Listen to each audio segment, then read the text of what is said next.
تاسې پوهیږئ موږ هره ورځ داسې ګناه کوو چې له زنا کولو هم لویه او بدبخته کوونکې ګناه ده.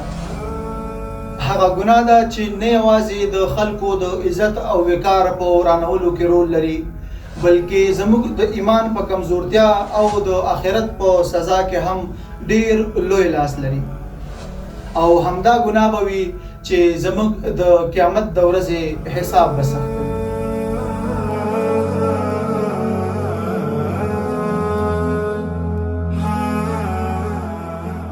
السلام علیکم ورحمت الله وبرکاته.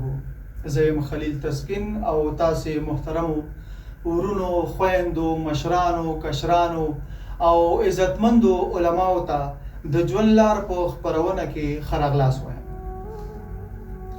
زه نن تاسو سره د یوې داسې ګناه په اړه خبرې کوم چې ډېری وختونه موږ ورته پام نه کوو، خو د الله جل جلاله او د هغه د رسول صلی الله علیه وسلم په نزد دا ډیره درنه، خطرناکه او بدبخته کوونکې ګناه ده.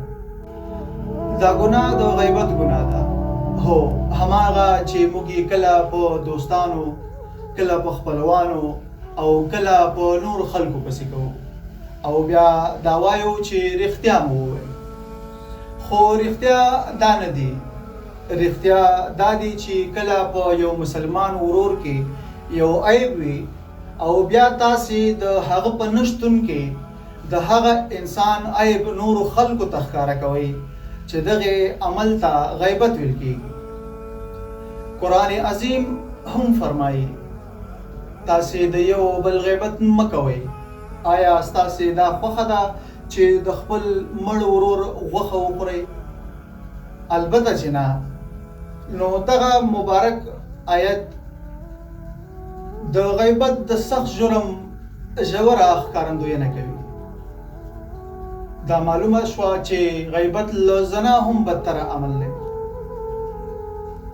رسول الله صلی الله علیه وسلم وفرمایل الغیبة اشد من الزنا. غیبت له زنا هم بدتره او خراب عمل دی. کله چې ناستو اصحاب کرام واوریدل نو ډیره حیرانتیا یې وښودله.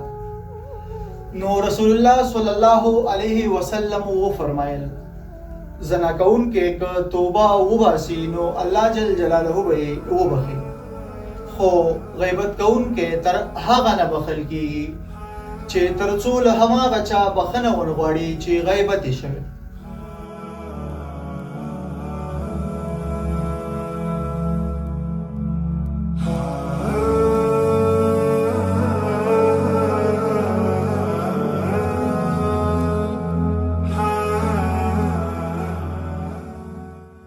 دا چې معلومه شوه غیبت له زنا هم لویه ګناه ده، نو راځئ چې نور خلک هم له دغې عظیمه ګناه نه خبر کړو.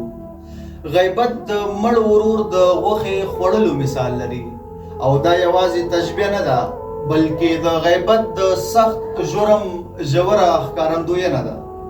دا ګناه له زنا هم بده بلل شوې، ولې چې زنا یوازې دوه کسانو ته تاوان رسوي، خو غیبت د ټولنې یووالي، اعتماد، باور او ورورولۍ ته زهر ورکوي.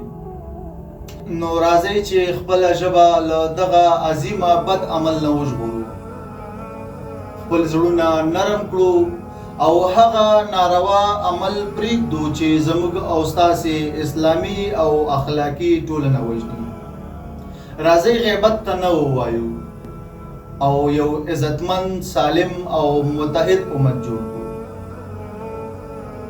او له ځان سره تل دا دعا کوئ الله جل جلاله دې زموږ د ژبې، فکر او نیت پاکوالی را په برخه کړي.